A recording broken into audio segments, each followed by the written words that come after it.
WWD. Thank you so much for joining us today.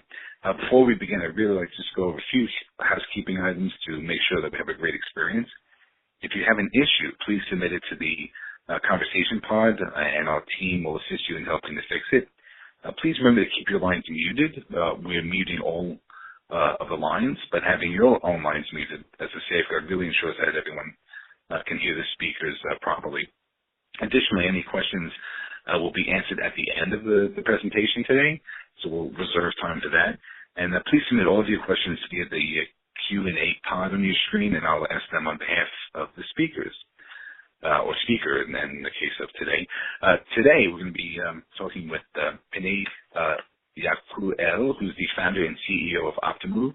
And, given the context of an incredible transformation going on in retail, I think today's really session is going to be really insightful. It's going to be on speed and precision, and customer loyalty. So really using various technologies to help improve customer engagement. And with that, I'm going to turn it over to Pinay, who's going to go through his presentation, maybe with me chiming in every now and then. And thank you so much. Over to you now. Thank you, Arthur, and it's a pleasure being here. Thanks for all the audience for logging in today, and I hope that we can make this a very insightful and kind of like thought-provoking session that you guys can take a few takeaways and go ahead and do better stuff and better things at your jobs. So as you can see, as the main title, let's just kick it off. It's Speed and Precision, Customer Loyalty. And first of all, I'm going to talk about myself a little bit. So you can see a picture of me over here, and I'm the co-founder of Optimove. I started a company back in 2009 with my co-founder, and I'm with the company ever since. It's my first job, and it's been an amazing ride as an entrepreneur. I have 2 decades of experience in analytical-driven customer marketing, business, consulting, and sales, so I've seen a lot, both from the data science part, both from the marketing side, across many territories and geographies. Today I live in New York, on the Upper West Side, our headquarters here in New York, and my background from academia is in operations research. So this is about me as a person. And about Optimove as a company, so we are the science-first relationship marketing hub. Science first is our main approach, so this is how we approach relationship marketing. And our solution helps many brands, approximately 250 brands today, to foster loyalty and increase customer lifetime value with their customers. Brands such as Stitch Fix, such as Glossier, such as Paul Stewart, and many others. We see ourselves today as a great fit for smart marketing teams or marketing teams that aspire to be smart, that they want to move ahead and get on board with the new trends and new technologies out there. We have offices in New York, London, and Tel Aviv.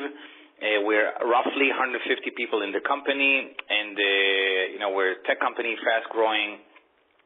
So that's about us as a company, and we're going to be presenting at WWD, so we hope to see you there and come by. I'm going to have a session there myself. Some other of the great Optimove team members are going to be there, so happy to see you. It's going to be on the 19th, between the 19th and the 20th, actually next week, so it will be great to see you guys. Tuesday and Wednesday, it's the digital forum, right?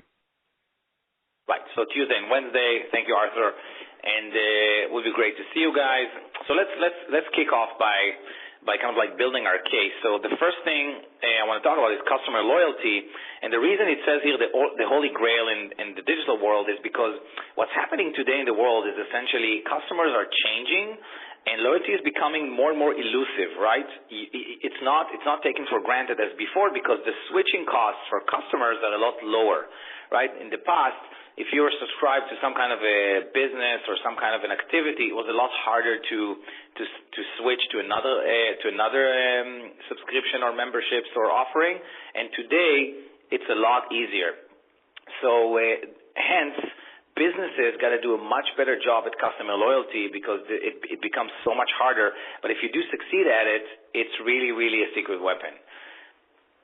Okay, so from customer loyalty, we talk about relationship marketing as essentially the aim of relationship marketing is to foster loyalty, which will then increase customer lifetime value.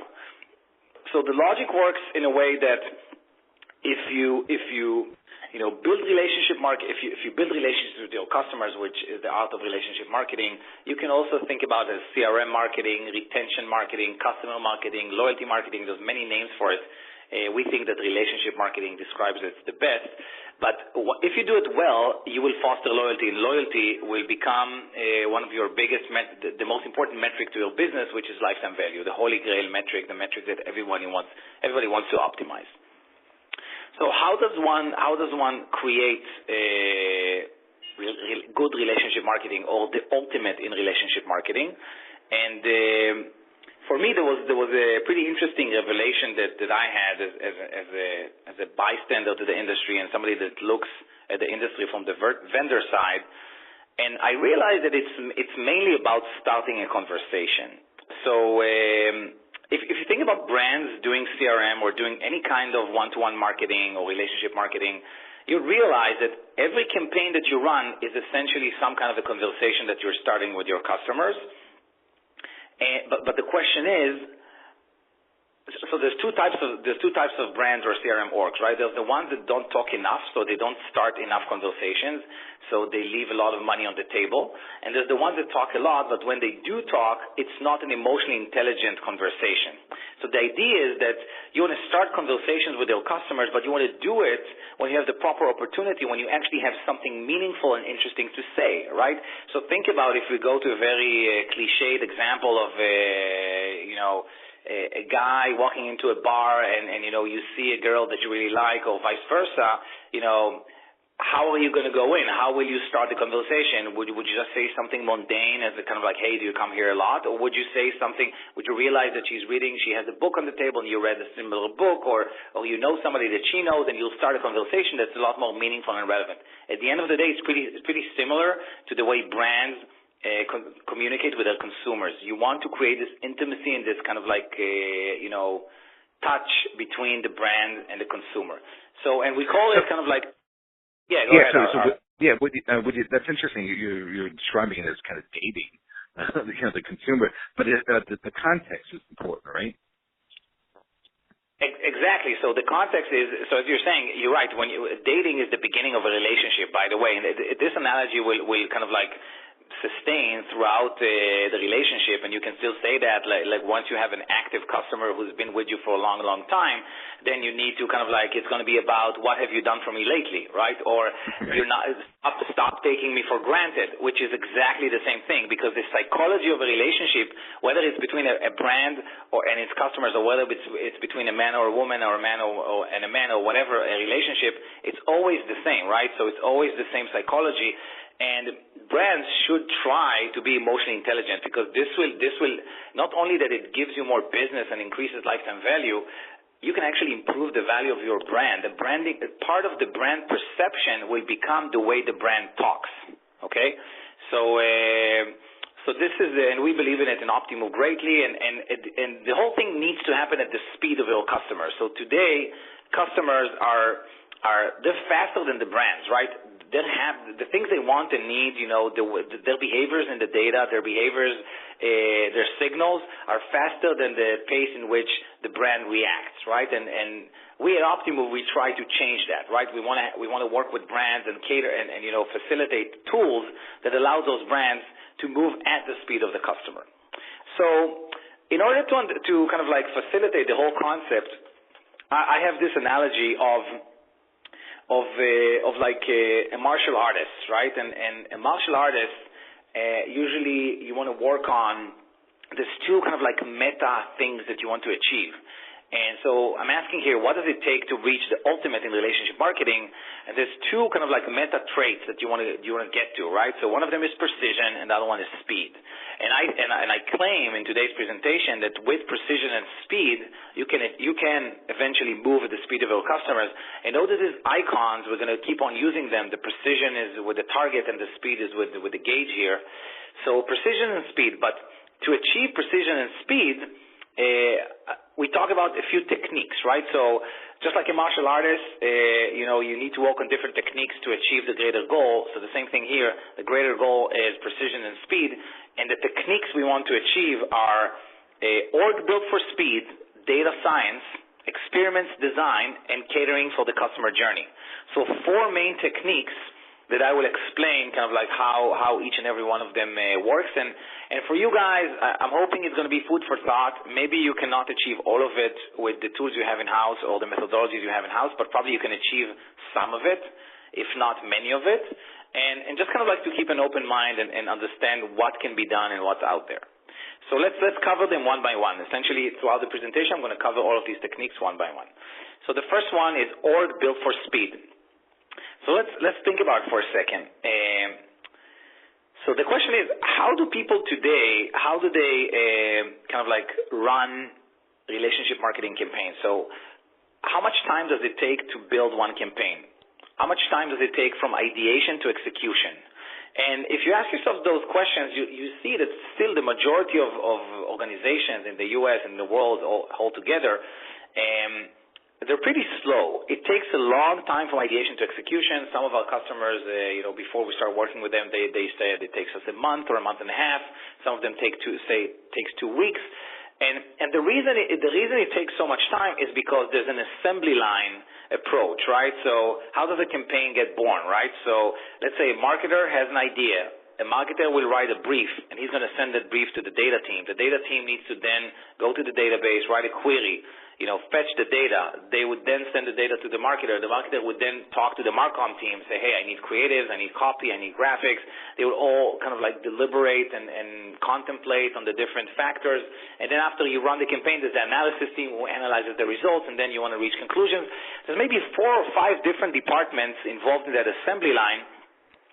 And we think that by eliminating some of those elements in the assembly line, let's say if you can create a CRM A team, so a team that can do so instead of 5 departments, you can have 2 departments. One department that does everything, and the other department creates the content, meaning the studio, then you're going to be so much more faster. And then the time from ideation to execution will be super, super fast. So this is the first thing you need to have speed. You need to have the right org structure and the right talents and technologies. So this is the org built for speed. So just on that, on that point, that's interesting. What you're saying is you have to change the culture too of the organization, right? You have to make speed a priority. I would say there is a bit of a paradigm shift here because traditionally each one of you're right, and another thing that goes with it is kind of like all the silos, right? So today, for example, in businesses, you have an email unit, you have a mobile marketing unit, an e-commerce division.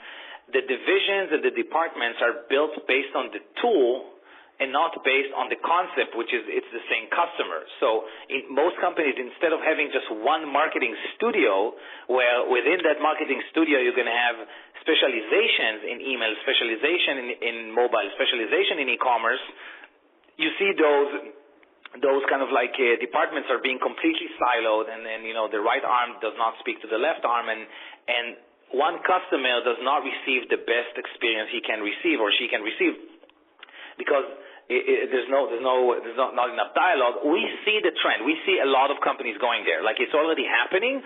I think it's a slight paradigm shift. It's not a crazy, because you still need those units of excellence. You need the folks who really understand email, but you just want them all working in one CRM org. If this makes sense, Arthur. Yes, it does. Yes, absolutely. Thanks. Okay, great. So the next technique I want to talk about is data science. And when I talk about, let me just kind of read my definition of data science in the context of what we're talking about, of loyalty marketing. So data science is organizing, manipulating, modeling, and analyzing customer data in the ultimate way to really get to know your customers. The whole point of this data science thing is familiarity, to understand who our customers are, why they do what they do, which different types of them do we have. So it's getting to know your customers. So if you think about the relationship again, when I gain information about Arthur as an example, if I talk to Arthur a lot, if I meet him, if I read stuff that he writes, I'm going to get to know him a lot better. So we try to do that through the data. We try to take the data and to understand who our customers are. Yes, we have limited signals because we don't have all the data. There's a lot that they don't tell us, and there's a lot that we don't see, but still we try to make the best sense out of those signals. And one important thing to understand, when I say here data science, many of you can say, oh, it's spooky. It reminds me of horrors from math class and stuff like that. So you shouldn't be thinking like that. You just should be thinking about, how can I be data science literate, right? How can I just know how to use it? I don't need to know how it works, right? It's like a car. You don't need to understand how a combustion engine works and everything that goes on inside. You can just kind of like go in and drive the car and use the car as a tool. So my aim today is to try to get you guys to understand what is the car, what is data science. So the first thing you need to do with data science is you need to make all customer data accessible to marketers. And this comes into effect with something we call the single customer view. The single customer view is a good foundation, and every customer, you want to get all the customer data into one flat table, and every row, if you read the entire row, you get the story of the customer. Because what happens in the world is that customer data is dispersed throughout many, many systems, and pieces of the data exist in different systems. And this is why for marketing teams, in many cases, it's hard to reach that data. They need to ask their the IT or BI or different departments in the company to get some data. The first step you do is you democratize customer data, and you create a true single customer view for the marketers, right? And Optimove is a solution. We have that. We have a true kind of like single customer view for the marketers, and we do all the project of kind of like gathering all the data from all the different sources and creating something for the marketer by marketers. We are also marketers, so we understand what they need. And so this is a very important foundation. This is the beginning. It's actually just, think about us trying to cook a dish. The first thing we need to do is have a clean kitchen, have all of our ingredients, have them all chopped up, washed and ready to go. So this is the single customer view. That's the beginning. Okay. The second part is a very big part of data science is segmentation, okay? I call it here the first level of acquaintance, and I also call it divide and conquer, because once you divide the database and you start to slice it to several different pieces, then you can basically enjoy understanding. You can reach deeper understanding by taking a big problem and cutting that problem into many, many small pieces. And this is what we do in segmentation, right? So when we talk about segmentation, which is probably the first data science thing you're going to do, and a lot of you probably use it to various degrees, there's three main types of segmentations that I want to talk about and I want you guys to be aware of. And I will explain what are the key differences or characteristics of each one of these three types of segmentations. So the first one is the simplest one, and it's just kind of like, I call it just segments. But think about the fact, let's say you operate in three different geographies, three countries, for example, the U.S., the U.K., and Australia, and you offer your product across, over three different device types, okay? So Android, iPhone, and desktop. So this will give you 9 segments, right? So you can segment your data by country and by device type. You have 3 countries, you have 3 device types. So the total number of segments, you're going to have 9 segments. And this is a good form of segmentation. It's the most basic one. It's you can call it filtering, you can call it slice and dice. It's very useful, and it's the first one you're probably going to do, and it's kind of like the beginning. So this is segments. The second one is clusters, and the problem, and clusters actually comes and stems from the problem with segments. So the problem with segments is that what happens if you have 25 countries and 25 device types, then this thing explodes, and it's really hard to get a succinct view of your data. So in the case of clustering, what I want to do is I want a more succinct yet meaningful view of customer personas. I just want to get, let's say, 5 or 7 or 8 personas, and I'm looking for, in this case, it's a mathematical algorithm that what the algorithm will do is essentially cluster customers together. It will cluster customers that are close to one another in terms of distance, right? So in this case, you can see it plotted over here, and you see that I see 4 different clusters according to the colors, and the algorithm found that customers from the yellow cluster, they're closest to one another, and hence they should be in one cluster, and they represent a persona.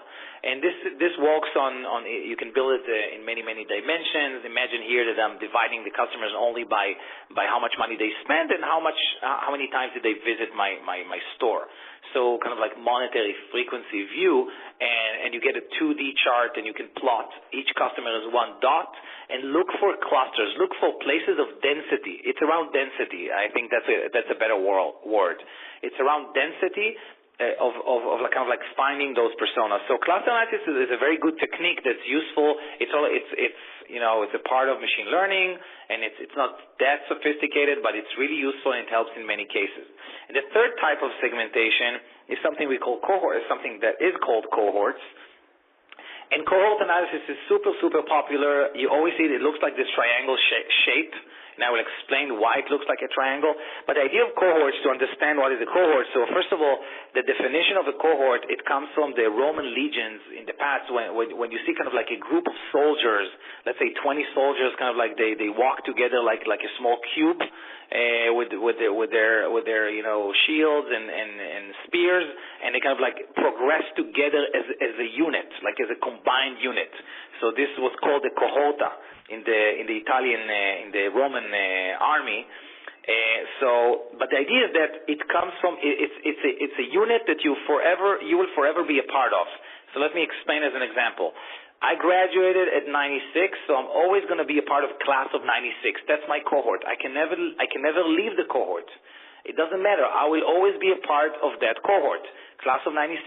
However, I can be in a VIP segment, but if tomorrow I'm not spending as much money as I did in the past, I may no longer be a VIP. I may lose my membership in that segment. So in cohorts, you're always going to stay in the group, right? And usually people use it to, for example, analyze the trends of customer acquisition. So if I'm acquiring new customers every month, think about every row here as being 1 month. So the first one will be January, February, March, April, and I will have all the customers that I acquired through January, and they will be the cohort of January 2017. And I will follow them as time goes by. I will look at them a month later, and 2 months later, and 3 months later. I'm going to follow some of their metrics, some of their statistics. I'm going to ask how much do they spend on average, how many of them are still active customers. I'm going to ask various questions about each and every cohort, and then I will compare them. How does the January cohort do against the February cohort? Am I getting the same type of customers? Is the quality roughly the same? Or maybe there's maybe the quality is increasing. Maybe all of a sudden new cohorts are spending more money than old cohorts. So it's always good to look at cohort analysis from a columnar perspective. Look at one column, look all the way down, and you can see, oh, this cohort started really strong. I wonder what's going to happen in the next month. So that's cohort analysis. You guys can read about it. We have some stuff on the Optimove Learning Center or all over the web. So these are the three main types. I hope it makes sense. Segments, clusters, and cohorts. Just need to understand what it means. But if we kind of like follow up with the segmentation point, one of the interesting things about segmentation, and actually also a very annoying thing, is that customers do not stay in their segments. And what they do is they migrate, they move to other segments, and that's really annoying, because when we analyze the data and we come up with hypotheses and we want to market to them, we're going to feel like that, oh great, these are my VIPs, and now I'm going to start to do some actions. I'm going to send them different promotions and offers and content, and I'm going to wait and see what happens. But after a month, 20% of them move away, they go to someplace else, so it's a difficult problem, right?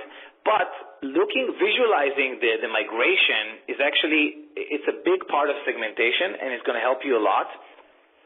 And we use a tool called kind of like a from-to matrix, right? A very simple from-to matrix. For example, from all of my active customers on a month-to-month basis, I can see that 89% of my active customers remain active, and 11% migrate to churn, right? So this already teaches me a lot. I understand that the active customer, yes, there's a big proportion of them that remain active, but I lose 11% of them to churn. So the from-to metrics, again, it's a very good tool for you guys to kind of like understand segmentation, start to think about segmentation, and it's one of the first things I would do if I were to analyze my customer database and to understand the benefit, to understand my customers better, basically. Okay, that's great. So moving on. And the last part of data science is predictive models, right? So predictive models are typically the toughest, they're the scariest ones.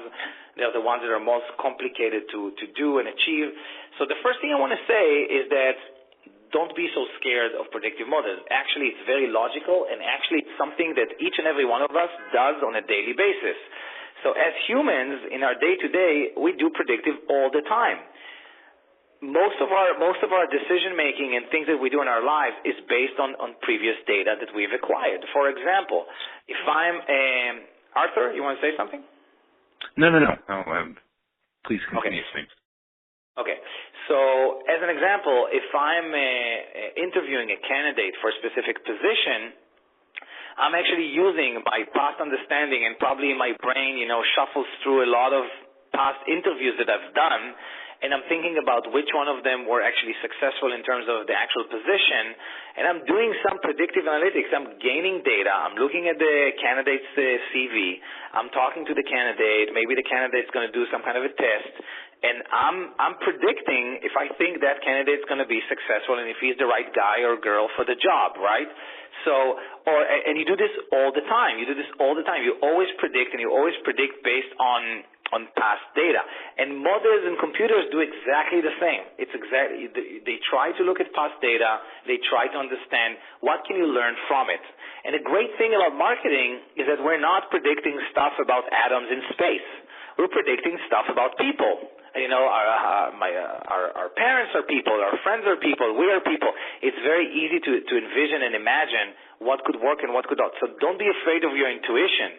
In terms of marketing data and customers' data, your intuition will be very, very strong. So the models and the predictions can help you reinforce what you already think or reveal new things that you didn't see, blind spots.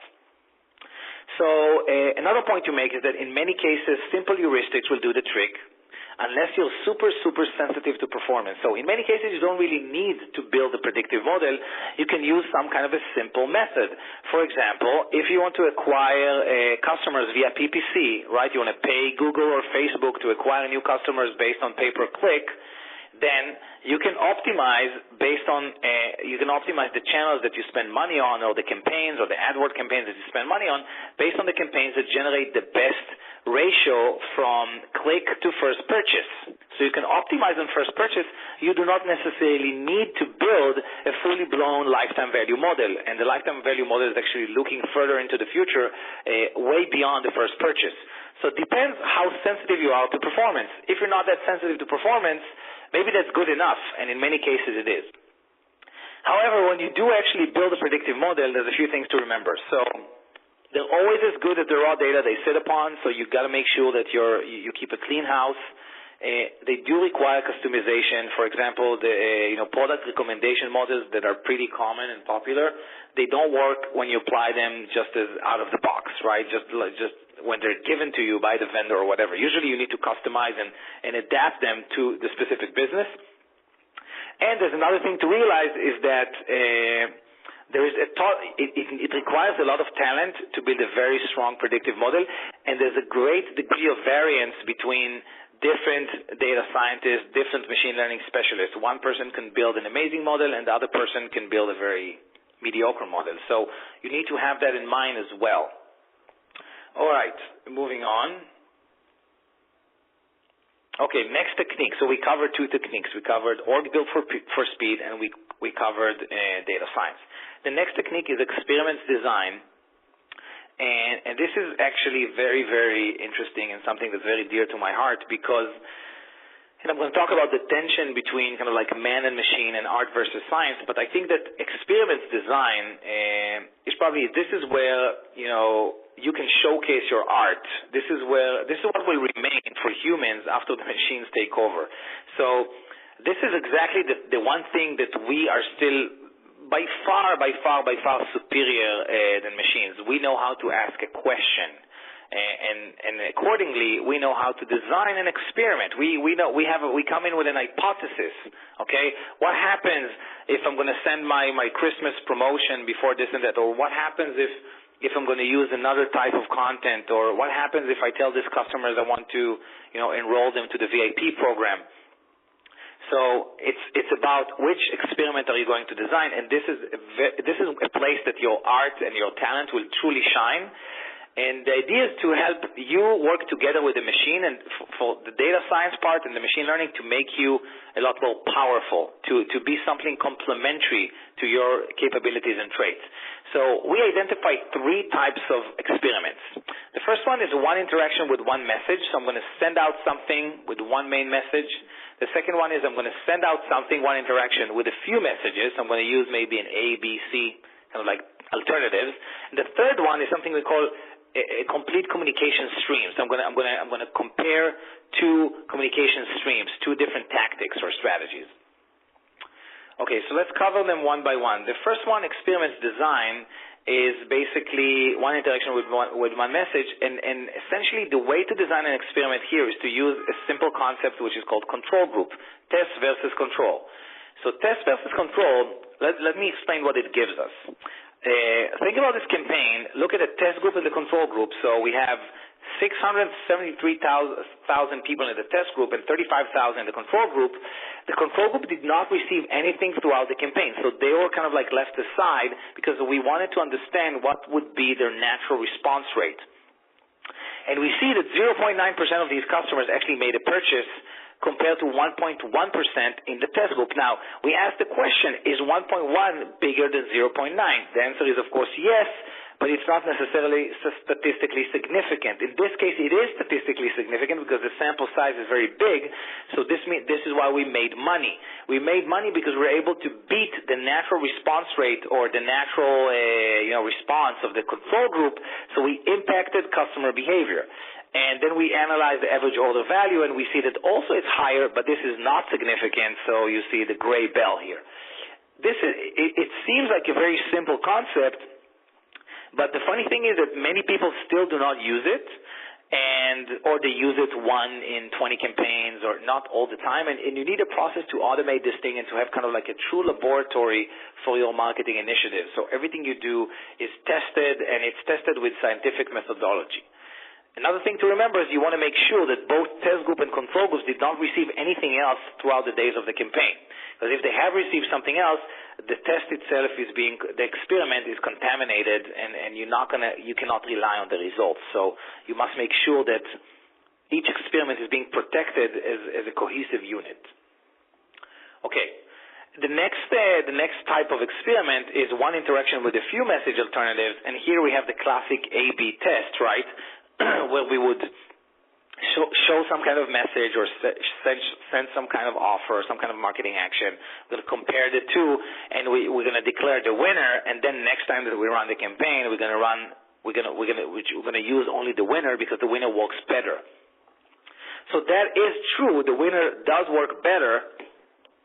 However, there's a big price of generalization to pay. So the fact that action B is a better action does not mean that everybody like it. It means that most of the customers liked it, but still there may be a big chunk of the customers that don't like it.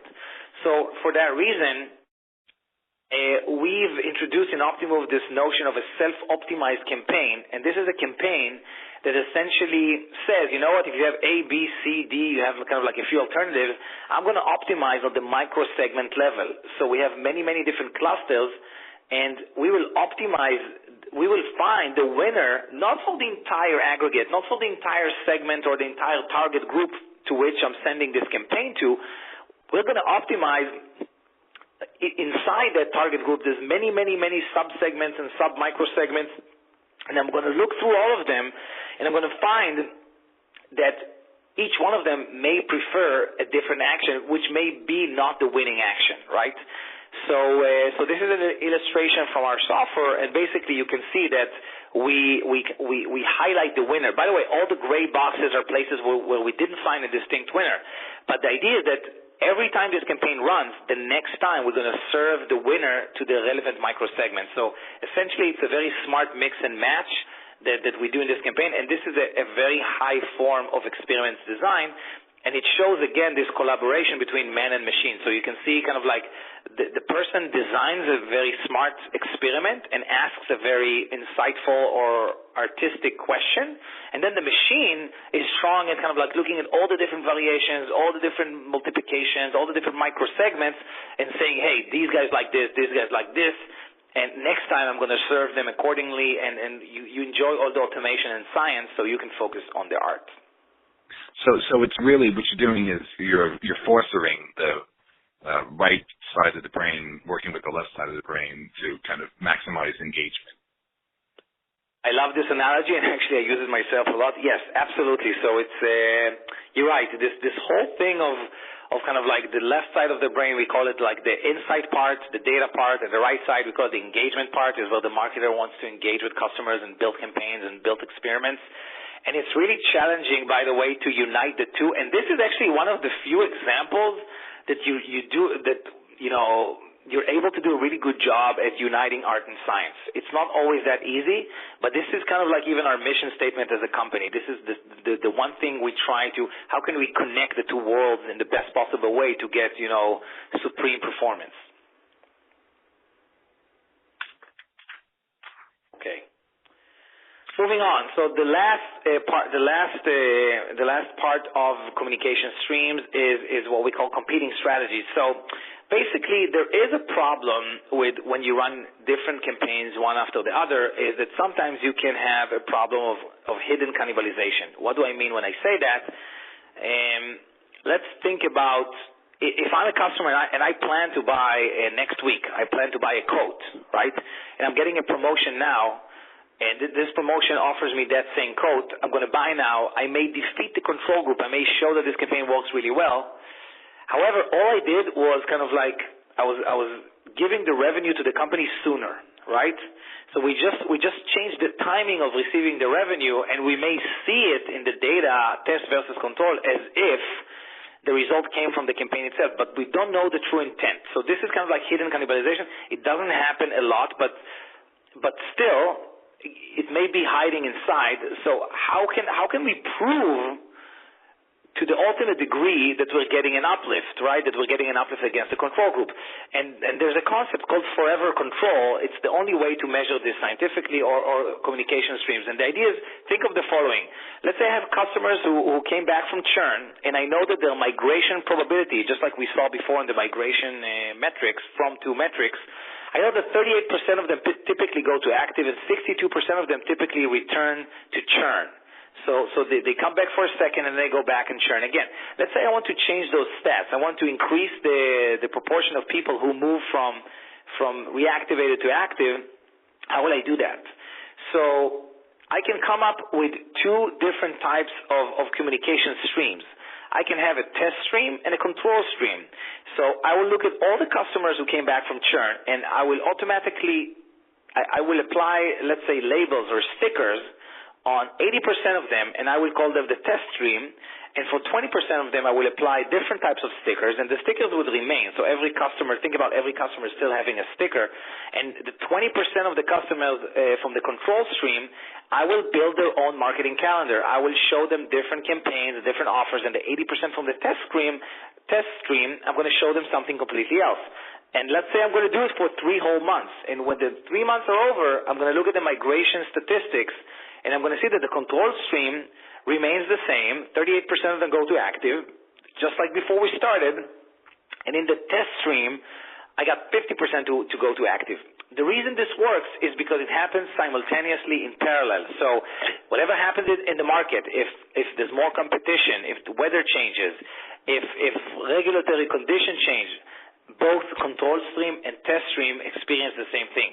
So if I actually got this number higher, it's only because my different communication strategy. So this is the kind of like the ultimate test, right? This is the supreme experiment. Great. Last but not least, and this is our final technique, and we're going to wrap up pretty soon, and we're going to have some time for questions. Last technique is a technique we call catering to the customer journey. And there's, everybody talks about customer journeys and journey maps and flow charts and stuff like that, but there's something to understand. There's a very deep mechanics at play, right? So the most popular type of journey today is what we call the static journey, right? And the static journey is this kind of like what you see in the illustration, right? It's a flow chart. You start, you send an email on day one, then you see what happens. People that open the email, you send them this. People that bought, you send them that. Then you wait for a few more days. You just kind of like, you want to respond to the behaviors and you want to change around those behaviors. But the problem is, and I think this quote from John Lennon is actually alludes to the problem, that life is what happens while you're busy making other plans. And I think it's pretty funny, because what do you do if you blueprinted some kind of a journey and you haven't thought about the fact that the customer can call the call center, because it has nothing to do with your journey, right? Your journey is an onboarding journey. So you have a journey that talks about new customers, which type of content you should show them, things like that. But throughout that journey, your customer called to the call center. They're furious. You can see it in the data because there's multiple calls to the call center in a period of 3 days. And then you still send them in the next day. You send them that email that say, hey, how was your first purchase, right? When you actually know that the first purchase was a nightmare for them. But you're not able to respond. You're not able to move at the speed of your customers. It again goes back to moving at the speed of your customers and getting that precision. So we offer a different approach, and the approach we offer is what we call the dynamic journey. So in the dynamic journey, as a marketer, I don't need to think about the entire flow chart. I don't need to kind of like plot the entire map, right? All I need to do is, and think about those rows in the calendar, each row represents one state of a customer. So I need to think about different states that my customer could be at, different segments that my customers could belong to at any given point in time, and I'm just adding new ideas, right? So, and sometimes the machine learning will help me to create those states, and sometimes as a marketer I'm going to think about new states. A state could be, for example, my customer just called the call center and the customer is furious. That could happen when they're new customers, when they're active customers, but that could be a state. And what I'm going to do, I'm going to have something to say. I'm going to start a conversation. It goes back to the beginning of the presentation. I'm going to start a conversation around that specific state. And because that's the conversation to be made at this point, because this just happened. So I'm going to talk about that, and then I'm going to wait for a few days, and then my customer could be at another state, right? After a few days, they buy something they never bought. So then I'm going to talk about that. So every customer will plot their own path. Every customer will have a different journey based on how they change in the data. All we need to do as marketers is lay out many intervention points, many states in which we want to say something to our customers, come up with the best thing to say at that point, and then let the data manage it, let the customers move between the different states, and when they move, we tell them the best thing to say at that point.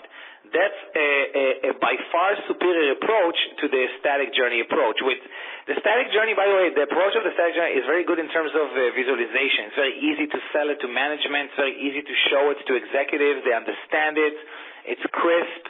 However, it doesn't really work because you can't build a flowchart from hell with thousands of different branches.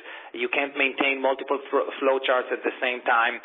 You gotta move to this kind of like individual states approach, and that customers just change as they change in the data. You message them with the most relevant message. Okay, so to sum things up, I've enjoyed myself. I hope you guys did too. To sum things up, relationship marketing is about starting a conversation. So I think if you remember that thing, that every campaign you run, it's about starting a conversation, and to make sure it's an emotionally intelligent one, this will already give you kind of like a good way to frame your day-to-day job. The second point is we saw it takes both precision and speed to reach the ultimate in relationship marketing. Precision, right? So we want to be accurate to the point. We want to be emotionally intelligent. That's the precision. The speed is we want to start a conversation when there's one to be made, and we want to respond fast enough so that we're still relevant. And to achieve precision and speed, the techniques that we talked about we should master is we should look at our org structure, make sure it's built for speed, make sure we have a smaller CRM A team, make sure that the time from ideation to execution is fast. because this fosters creativity.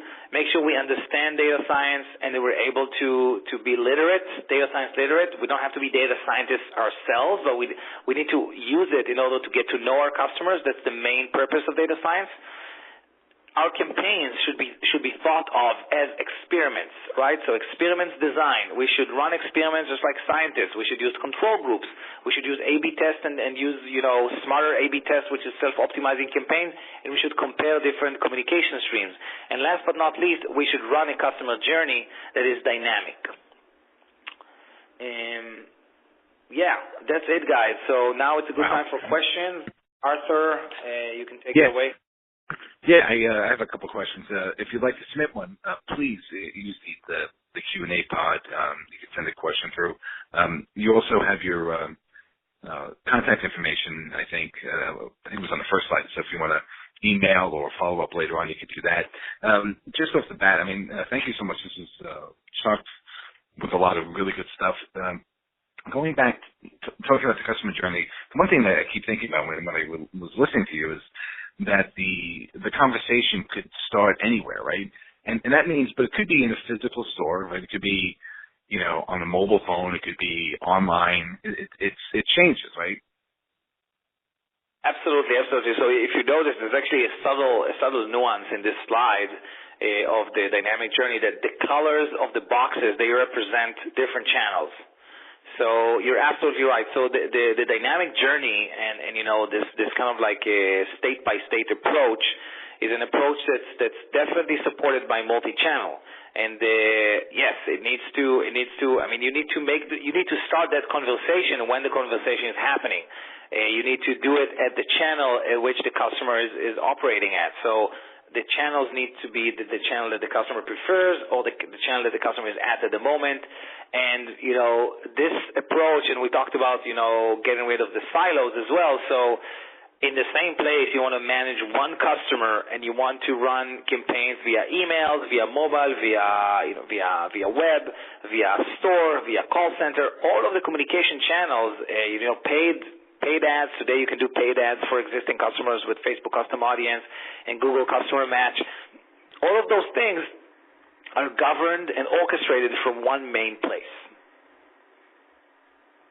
Thank you. So if you'd like to submit a question, please do so in the Q&A pod. I have the other thing I was thinking about listening to you talk is that, I'm realizing that there's a lot of noise in the market, right? You're a marketer and a scientist, and it's ubiquitous. I'm bombarded with a lot of emails. I get a lot of campaigns already. How do you cut through that? Is that the purpose of building that long-term connection, is to kind of eliminate a lot of that noise? Absolutely. So that's a great point. I think because of that noise, it just shows how much kind of like people that could really master this art of relationship marketing can actually cut through the noise, because most of the noise, and you'll probably agree, is the quality there is not that high, right? So a lot of organizations, they're still not able to create intimacy with us, right? And if we think about the companies that we really appreciate and the way they communicate with us, we're not going to find a lot. And even if we would find a few, you see that you actually love their brand regardless of the way they communicate with you.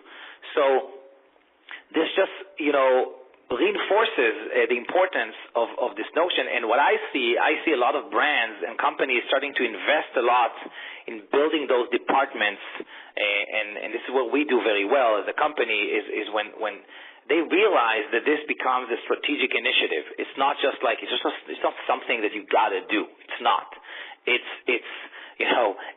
your customers. Each one of them is like a diamond, right? You have to invest in them. You have to foster this relationship, and you have to really get to know them through the science, through the data. You have to be super creative in the way you communicate. You have to be thoughtful. So to do that, it takes a few things. It takes talent, right? It takes an org structure. It takes tools. It takes partners. So that's exactly the point. There's so much going on today, and it goes back to the point that people switch services so much and switch between different providers. But the ones that do it well, I feel, and I believe that to with every fiber of my body, that companies that do this well will truly enjoy kind of like a unique competitive edge. So, if you'd like to submit a question, please do so. You can do that in the chat box. We have time to answer them. I had the other looming thought, when you were talking about the culture, you were talking about silos. I also thought, if I'm on this call, and let's say I could be senior VP at a brand, or I could be a merchandising manager, and I'm listening to all this, and it's like, yes, this makes total sense. It's about time that we made this investment. And I get off the call, I run directly to the C-suite, and knock on the door of the CEO, and I said, I just had this great call. We have to partner with this company. It's using data in the right way, but it's also, kind of deploying, the creative side. We need to do this. And the CEO turns around and says, I've been a merchant for 30 years. I know customers. I know products. Why should we invest in this company? How would you answer that? You're right. This conversation probably takes place, many times. I think that I would answer like this. I think there's a greater phenomena going on in industry today, right? We're in the midst of the information revolution, right? So it's like we have the agricultural revolution as the human race and the industrial revolution. Now we're at I don't know if it's the beginning or the middle of the end. It's probably the beginning of the information revolution. And the thing about this information revolution is there's a few winners. And usually in revolutions like that, the winners just change the rules of the game. And you always see it with Amazon. You see it with, so we have the four big winners, right, which is Apple, Amazon, Facebook, and Google, of course, and Google. How to forget? Yeah. So these companies are actually out-executing everybody else. They can build better customer experience than you. They can build better supply chain than you. It doesn't matter what industry you're in. They're going to go after you at some point. I know, PayPal, they want to be a bank. There's a lot of financial services that's kind of like going into these companies. They can eat up the world, and if you are a merchant for 20, 30 years, you need to understand that customers have changed. People talk about the millennials, and I don't know why they changed. Maybe they changed because Amazon's showing them that things could be done differently, but customers have changed. And you just can't stay in your old ways and believe things are going to be okay. Yes, I would still say that the biggest driver of customer retention is a good product, and the second biggest driver is good customer service. I would still say that those two things are prominent and key. However, the third thing is the relationship. So if I look into the future to 100 years from now, so what is the one thing that Amazon cannot do? They can't own all the stories, right? So the reason the other brands can justify their existence because a brand tells a story. A brand is something that's appreciated in people's minds because it captures our imagination. It tells a different story. And Amazon they don't have monopoly over stories.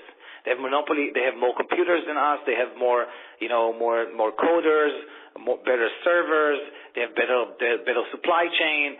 They have more money. They have so much more things than us, but they don't have more stories than us. This is the one thing that I think, and if I look into the future, brands that can build relationships, that can tell interesting stories, these are the ones that will stay. These are the ones that will prevail in the future. Thank you so much. We really appreciate it here at WWD. Thank you, attendees. I just want to remind everybody that the webinar recording will be available in 4 to 5 days, and we'll be sending you a link to that. If you want to further discuss, you can also stop by and speak to Panay at the WWD Digital Forum, which is on Tuesday and Wednesday. And I think that's it. Anything else? Panay, you want to just thank everyone? Yeah, thanks everyone. I really enjoyed myself, and I hope I was able to provide some interesting thoughts and that you guys can learn from it. And happy you can ping me or find me on LinkedIn, and I'm an open connector, so happy to talk or meet anybody that wants to speak. And thanks a lot, Arthur. Yeah, thank you so much. Have a great day.